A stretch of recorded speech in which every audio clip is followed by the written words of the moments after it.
Arham has been assigned by her computer science teacher to create an animation to change the text enjoying into with flash.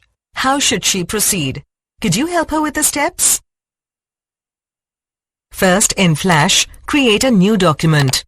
Then, select frame 1 and using the text tool, write enjoying. Now use the arrow tool to select the text and select modify and then click break apart.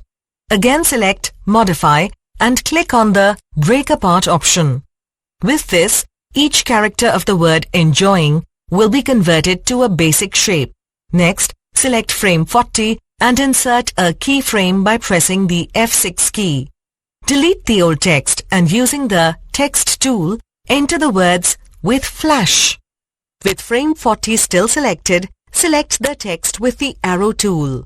As you did earlier, select modify, then break apart 2 times. Select any frame between frame 1 and frame 40.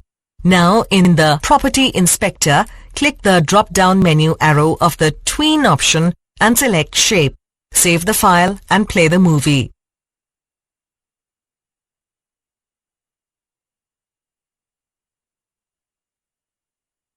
Before we end, let's answer this question. You can use the dash tool to fill a reshaped character with another color or gradient.